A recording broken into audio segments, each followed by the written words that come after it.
we're here with Breaking Points, which is a podcast. I think you've all been told that. And we're really going to do a focus group. And what that means is a discussion. It's a discussion about stuff. I think you all know what we might be here to speak about. It's New Hampshire. It's the autumn before an election year. I was saying to these guys, we did have a fight once in the UK. So, you have to make sure that you beat the good people of Britain by not having a fight. First name, what you do for a living, where you get your news from. Okay, James, I work in IT, and I get my news from podcasts or the internet, like a news site like a CNN or NBC. Yeah. Any particular podcasts? 538 podcasts. Yeah. Hi, I'm Dana. I'm a full-time homemaker, and I get my news from like a daily email briefing. Right. Which one? The Morning Brew. Hi, my name is Neve. I am a homemaker, homeschooler, and I get most of my news shared amongst other moms and folks in non-mainstream media type groups. Right. What kind of sort of group? Can you give an example of any of those? Like health freedom groups or folks who are more leaning like opposing mainstream media. Hi, I'm Jennifer. I'm a business analyst, and I get my news from mostly the internet, different websites, NBC, CNBC, Fox News, and whatever the one that pops up on my computer that I don't even ask for. It shows me the headlines. Okay. And also when I check my email, the headlines there. My name is Debbie, and I am a homemaker, part-time teacher, and I get my news from my husband. But I do watch Fox News and Tucker Carlson. Great. Thanks so much, Debbie. Is that Tucker Carlson on X now? Or? Yes. Yeah, right. Yeah. Gotcha. Jim, I'm in advertising sales, and I get most of my news from either Glenn Beck, Sean Hannity, and the two guys at noon on iHeartRadio. Hi, my name is John. I'm a retired service technician, and I get my news from Newsmax. Hello, I'm Alexis. I'm an administrator for a state agency, and I get my news primarily from the internet, local TV stations, as well as national ones, primarily WMUR, as well as the local Concord Monitor and other local newspapers. What's the main issue in your mind that will determine how you vote? I wrote down smaller government / local control, looking for a candidate that's interested in making the federal government smaller. And I put down the economy and abortion. I wrote down freedom, like personal freedom, parental freedom, and medical freedom. The economy, border protection, education, and also making our federal government a little smaller. I wrote down Constitution of Rights, the right to life, and the economy.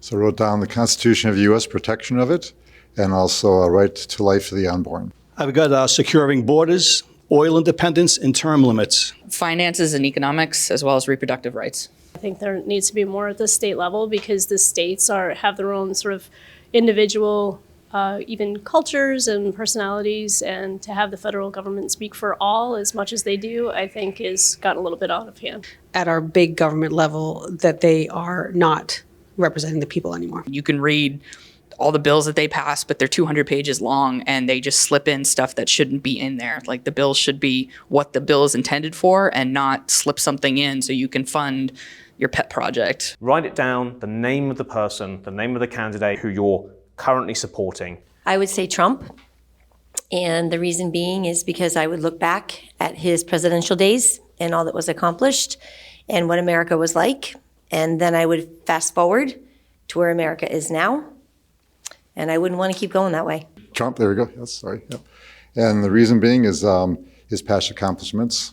We did in 4 years, and he does support the working class a lot more, I think, than the other party does right now.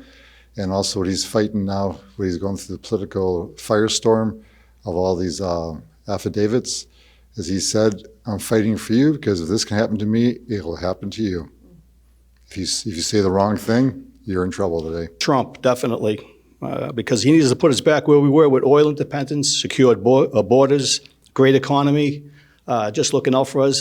He gave the military a raise when they hadn't had one for decades or years, I should say. And he made the VA better than what it was.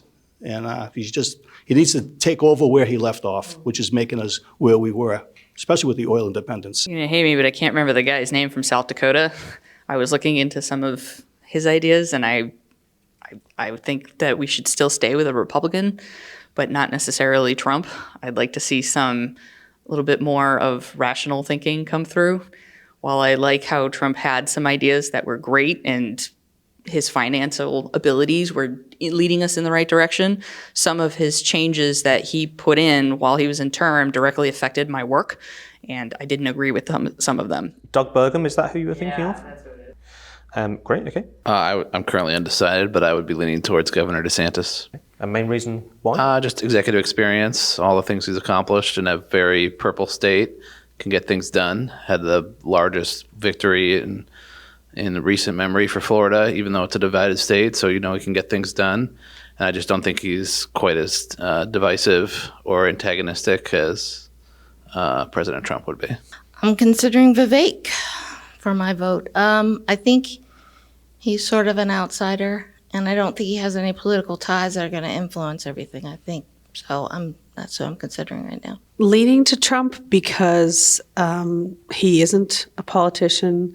He is a businessman, and his list of accomplishments was tremendously good for our country. My main hang-up is that he pushed through the sort of COVID things, the shots and whatnot. I honestly don't know yet. Okay. I really don't. I agree with the warp speed. Kind of did it for me. So I'm not 100% for Trump, but DeSantis, I see some good points, but I'm not really positive yet. I haven't really made up my mind yet. Might be naive, but I was hoping for somebody out of nowhere to come in. I want to pick up on why you're sort of leaning away from Trump. I think we'll have a much better shot of winning without Trump at the top of the ticket. I honestly think if Trump is on the top of the ticket, we're going to lose all the state races in New Hampshire because he's very unliked, very unlikable. I appreciate all the things he did when in office. I think he did do a good job, but he's not a likable person. He's not a great person.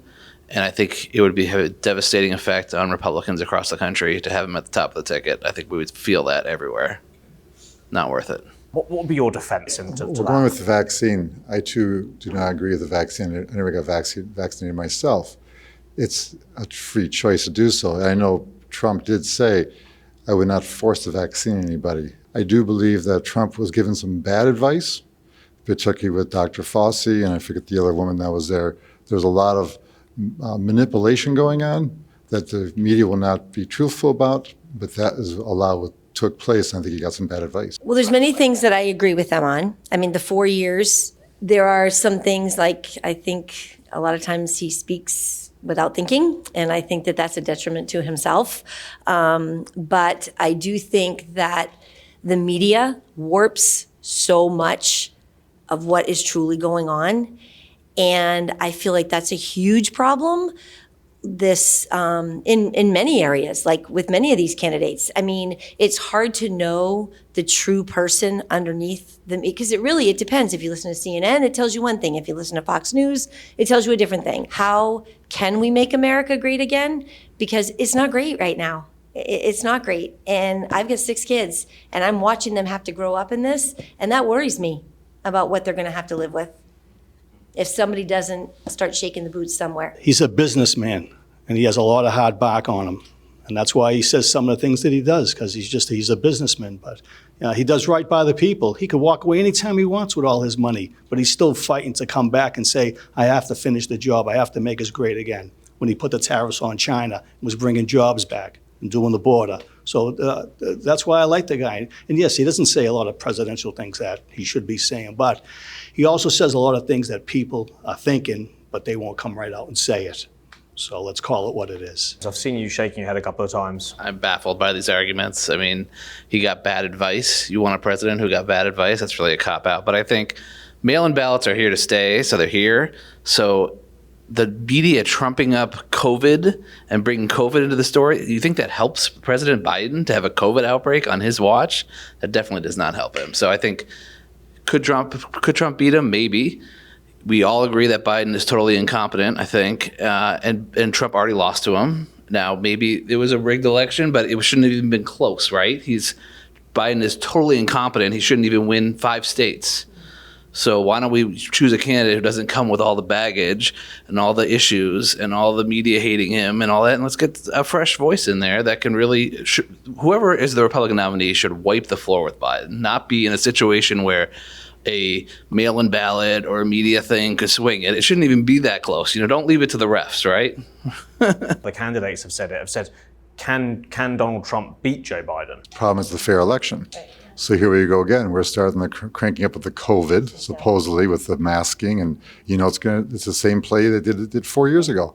They're going to play the mail-in ballots, and the cheating's going to take place, and it's going to be the same scenario again. Like, I work in the schools, and a couple of the teachers were like, already COVID's coming in, the masks. Some of the schools are already going online. Some of the colleges are getting shut down. Like, it's like a deja vu. And then you think about it, okay, so then the mail-in ballot's got to come. Like, do I think he can beat him? Absolutely, if it's fair. So you think that COVID stuff you think is linked to the election? Yes, absolutely. And who's doing that? Who's orchestrating that? Go on, Jim. The Democratic Party. It was an article written by, I forget what the news magazine was, but it was a liberal news magazine, and they came out and basically said it was planned to have the election go the way it was. And a lot of Republicans went along with that plan because they wanted to keep the swamp, they wanted to keep the dirty politics, and some of the Republicans are involved with that. And it was a planned event, and they used COVID as a way to push it in. With the pandemic, we see it coming again, and there's a lot of writing on the wall. I think there's a lot of money exchanged. There's big pharmas behind it all. As far as can Trump beat Biden, I think I could probably beat Biden at this point. The guy's stumbling around, forgets where he is, can't remember his words, doesn't know what he's talking about. And so I wonder, like, really who's running? We put the name Biden on it, but who's really holding those puppet strings? And can Trump win over those? Put your hands up if you think the 2020 election was rigged. I'm repeating what some of you guys have said back to me here. This idea that COVID is coming back up again. Put your hands up if you think that's a deliberate plan to try and basically stitch the next election up for the Democrats. It's all about fear. And that's what it is. It's all about fear. Scare everybody. Stay indoors. Wear your mask. COVID's coming back. I'm here to help. It's fear. It's control to divide people. Well, if you think that's the case, I'll ask the question again. At least 4 of you nodding there. Don't know about the exact semantics, but repeating back what you said to me. Put your hands up if you do think that there's at least some connection between COVID coming back and the next election being rigged for the Democrats. You said you had a bit of a hesitation over COVID on Trump. Tell us a bit more about that. Well, I was all for drain the swamp. But as soon as warp speed went in, I was working in healthcare, and it did affect me and everyone else I work with.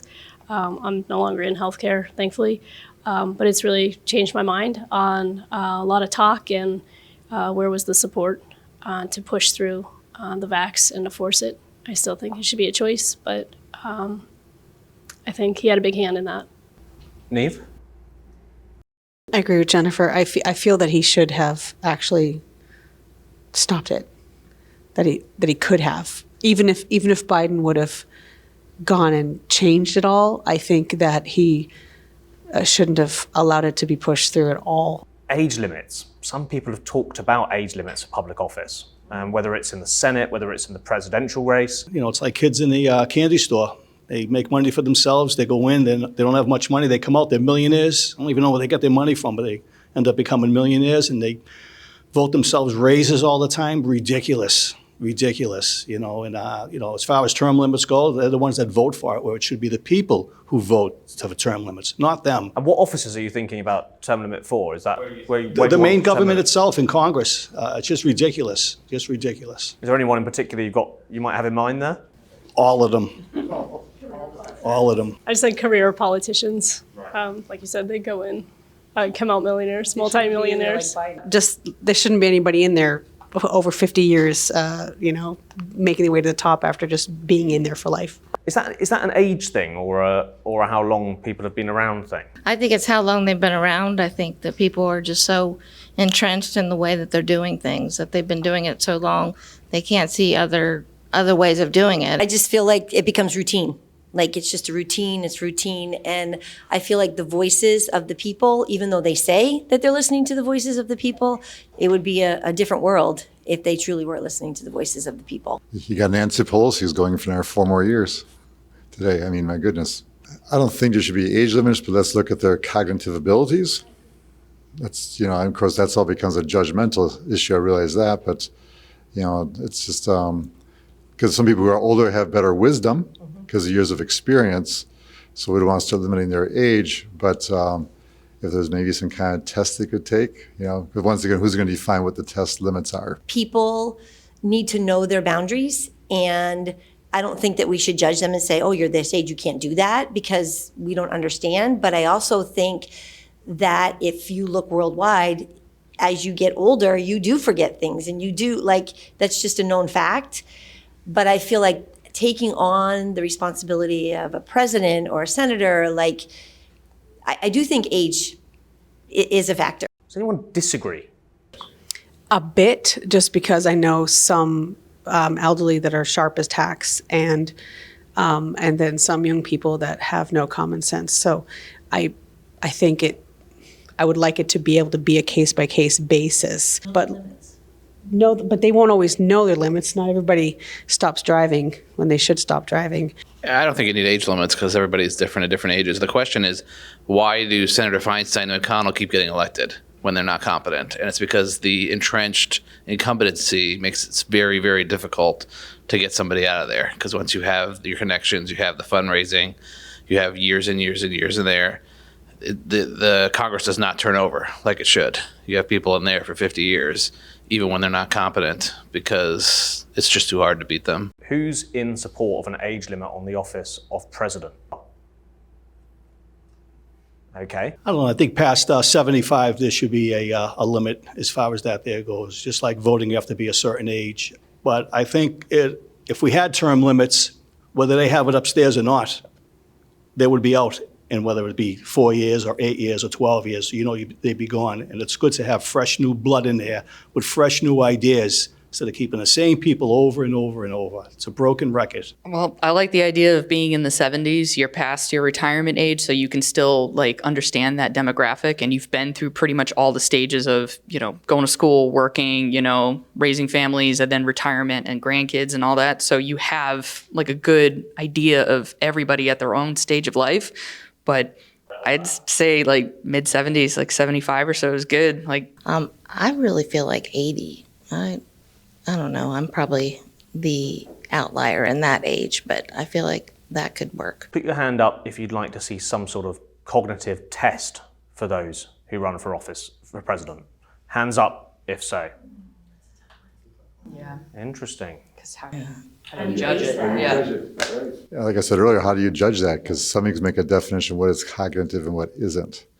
And with this government today, they'll twist it any way they can to get their agenda down what they want to do. And I've seen some people who, think of President Reagan. He was in his lower 80s when he left office, and some of his better years, his second term. Donald Trump, too old to be president, or is he still the right age? I think he's the right age because he's got the ability to do far more than most 30-year-olds can do today. I mean, the guy just goes. So I don't think that's why I'm not sure age is significant. I think it's more about their capabilities. So I don't think he's too old. What about Joe Biden? Put your hand up if you think Joe Biden's too old to be president. What do you think of these charges, the charges that are happening? How do we feel about those? It's nothing but a lynching by the Democrats. They're so fearful of him that they're going after him left and right. And this has been going on, 7, 8 years? So it's definitely just a lynching, and they're just afraid of him. That's why they're doing it. Otherwise, they'd leave him alone. As far as the charges go, I don't have a huge stock in the government conspiracies being oh, this is all against me. It's a witch hunt. I'm like, no, it isn't. You broke the law. You're being indicted. It's surprising to me that he's even a candidate.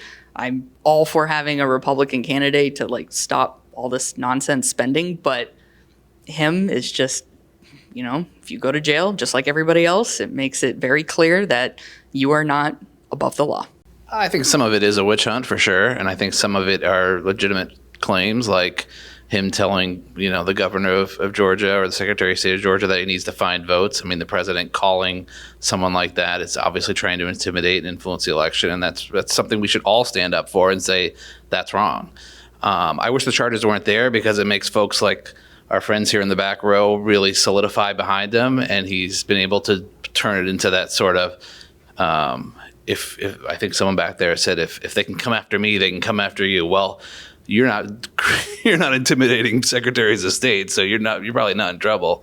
But I think it's bad because I think it helps the Trump supporters circle around Trump and make it look like he's a victim, which I think he likes. In one word, stupid. I just think it's stupid. I think they're wasting a ton of time, and yeah, they want the money, and so. Welcome to the banana republic of America. This is what other countries do to their candidates. I mean, yeah, if there are things that are done wrong, I think some of these things that were done wrong, they wouldn't make any issue out of it if it wasn't a Republican or Trump. It's deliberately done by, I think, actually on a more global level to have a candidate who could fix America taken out so we can be kept under somebody's thumb. Who's doing that? Probably Bill Gates. I don't know. If he does get convicted, if he ends up in jail, would you still vote for him in the general election? I would vote for him because other politicians have done their political duties from jail. I definitely would vote for him. You have to. It just, everyone here agreed that something's going on crooked with what they're doing to him. So how can you believe anything that's going on in the courts or these affidavits or anything else they're going after him for? I would vote for him, and I would hope that the truth would eventually come out. So thinking ahead to that general election, let's assume it's Trump versus Biden, and Trump is fighting that election from jail. Would anyone here be put off voting for Trump for that reason? I would vote for anybody who wasn't Biden, whether I liked them or not. I think that it would be odd to vote for somebody that's in jail, somebody who's supposed to be running our country. The commander-in-chief from jail doesn't make sense to me. Put your hands up if you would vote for Trump in that election if he was in jail. Dana, you're a no. How come? How can you govern from jail? I think even if it was not a fair process, I just don't see how you can govern effectively when you're taken out of communication that way. I mean, that's quite significant, right? We've got 4 registered Republicans or independents who might lean Republican in this room, and half of you are saying wouldn't vote for Donald Trump if he was the nominee in a general election. It doesn't matter what you say. You could say, what if he's dead, and they'd still vote for him. I mean, there is no line, right? There is no line. Anyone want to come back on that? How about if Biden's the nominee and he's in a mental hospital, still going to vote for him then? Didn't really address my question. If you don't know who this person is, I think you might have been living under a rock.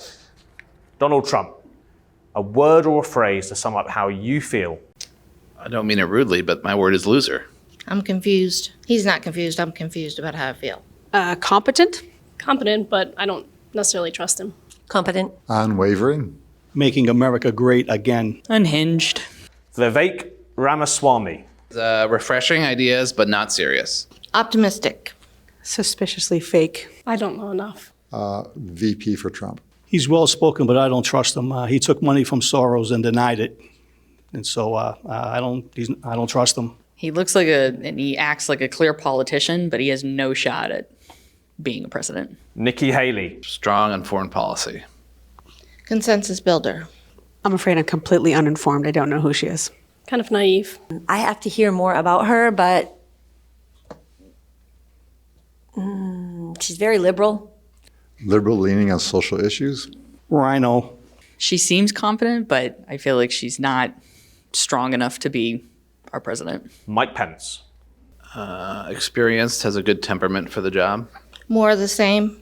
Not necessarily a bad person, but not necessarily anything to offer. A sellout. Confident. Kind of likes to try to please everybody. And that can be an issue sometimes. Rhino. ultra conservative. Next one, guys. Tim Scott. Word or phrase? Tim Scott. I like him, but when I see him speak, it just seems unremarkable. Like doesn't set himself apart. He strikes me as honorable.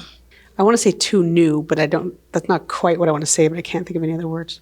I'd say he needs more experience. He's well-spoken. He'd make a great VP for Trump. I think he's too strict on reproductive rights. Chris Christie. Tells it like it is. No way. Yeah, frank. I think he's a phony.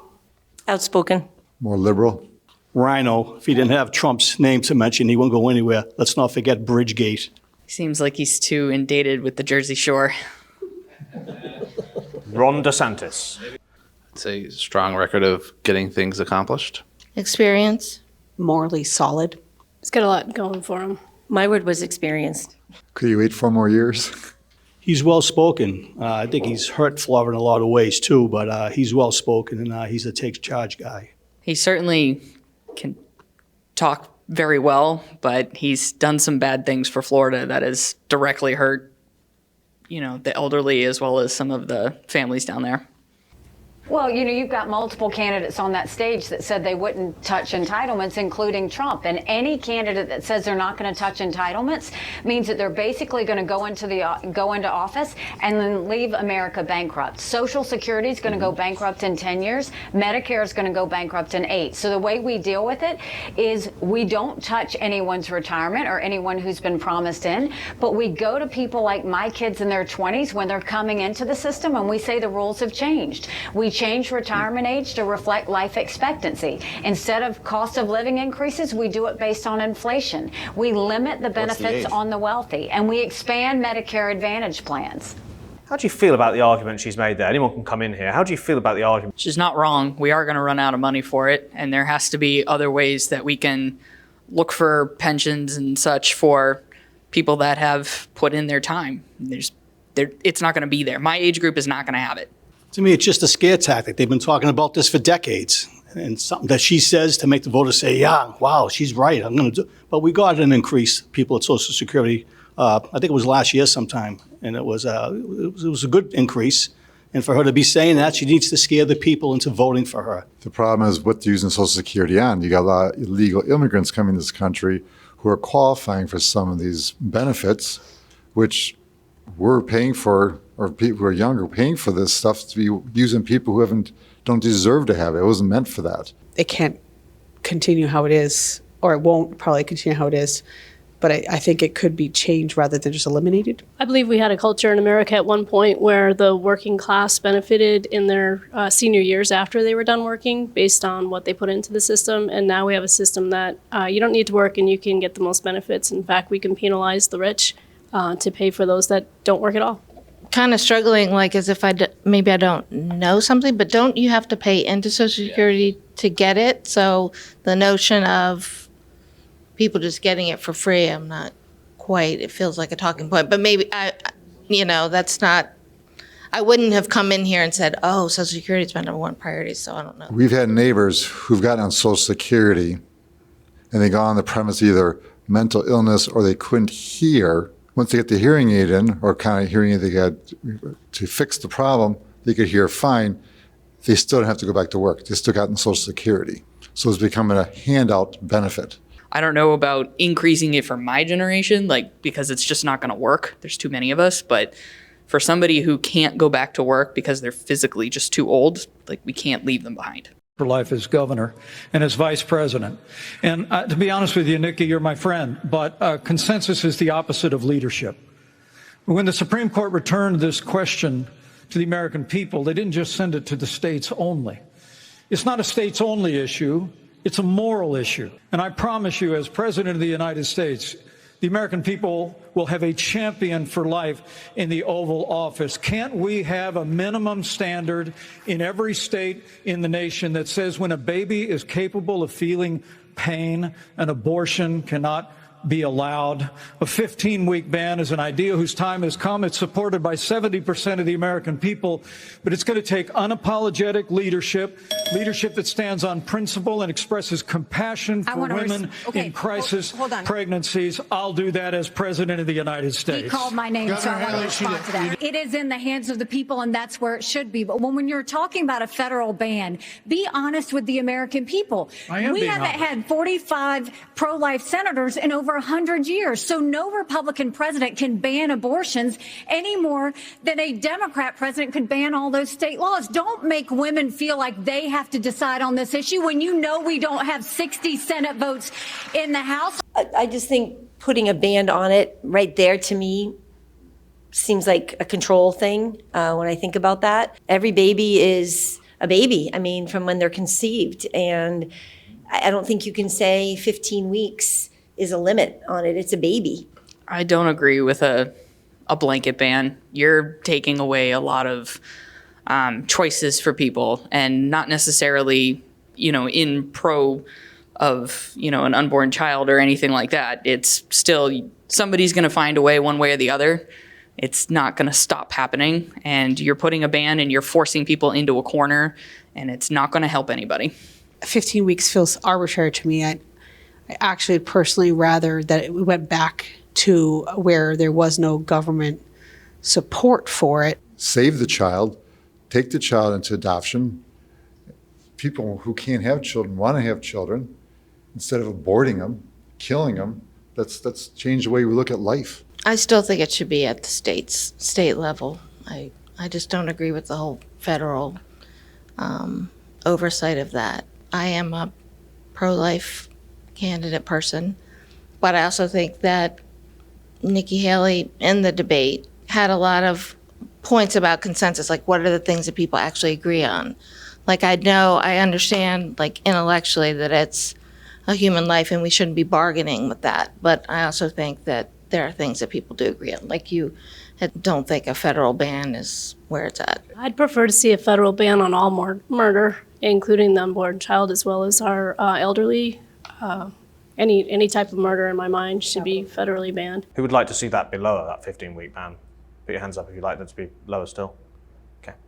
So we want to start on this with a show of hands. Do you believe in human behavior is causing climate change? Raise your hand if you do. Look, we're not school children. Let's have the debate. I mean, I'm happy to take it to start. Alexander, so do you want to raise your hand or not?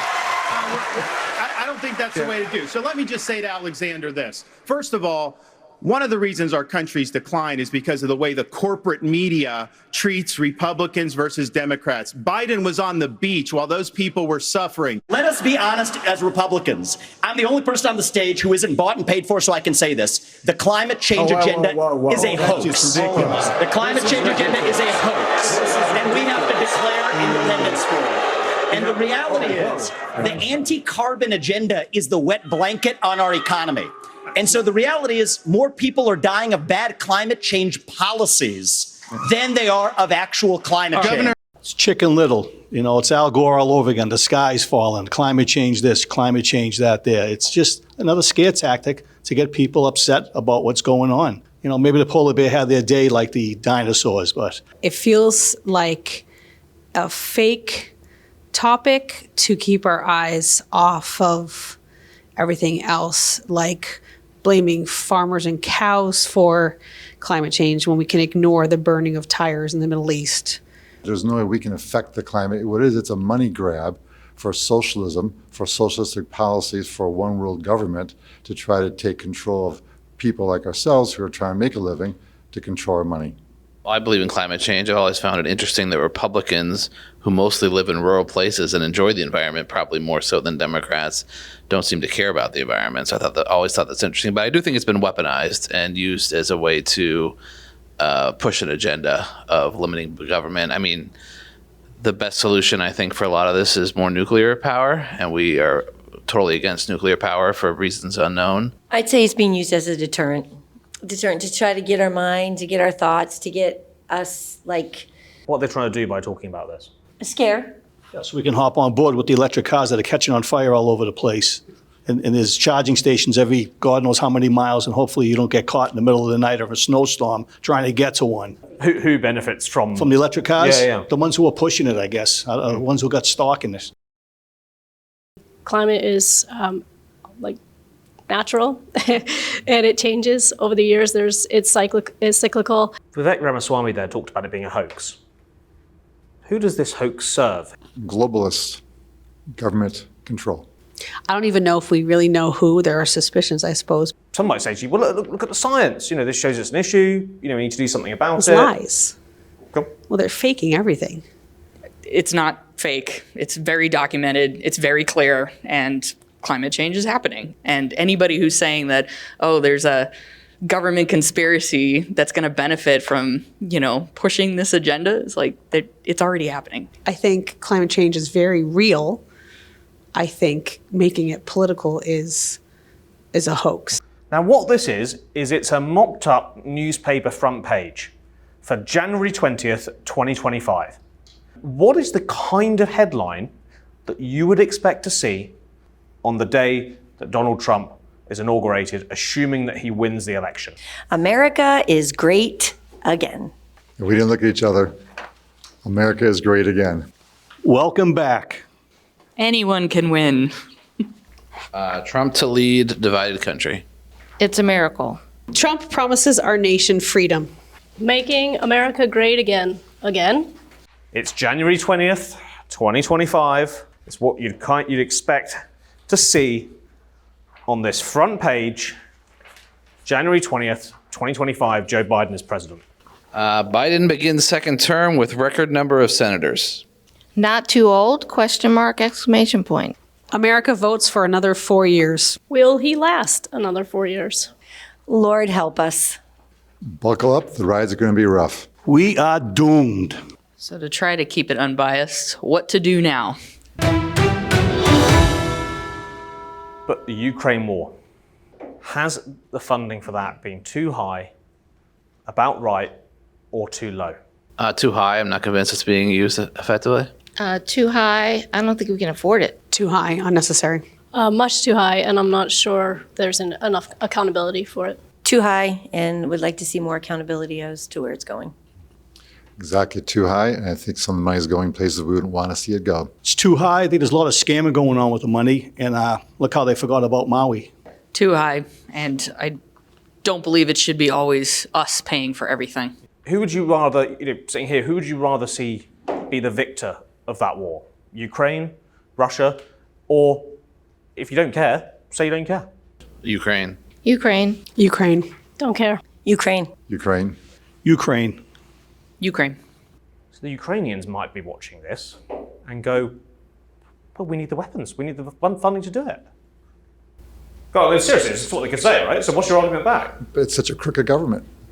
We just have a history of trying to fund the right side that we think is the right side. We look at like Cuba and Castro, and we have a hard time picking winners like that. So we could support Ukraine, but we don't need to be funding their entire military. Don't forget, there's a lot of Russians in Ukraine that are for that are living in Ukraine. People don't realize that. They think they're all Ukrainians, but there's a lot of Russians who want Russia to take it over.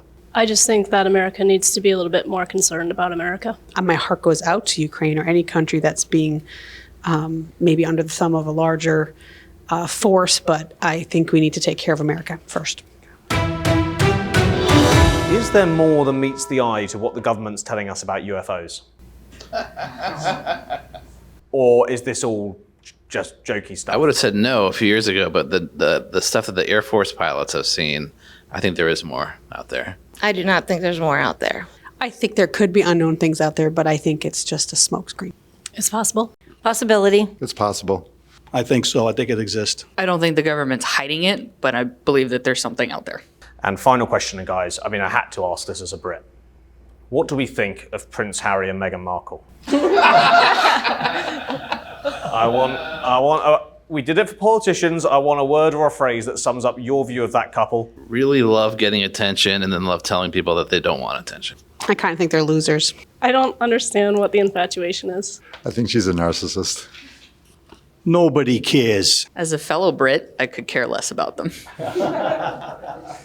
Very good, very good. Debbie, I assume you've got no comment, Debbie, because it's so offensive you couldn't possibly say it.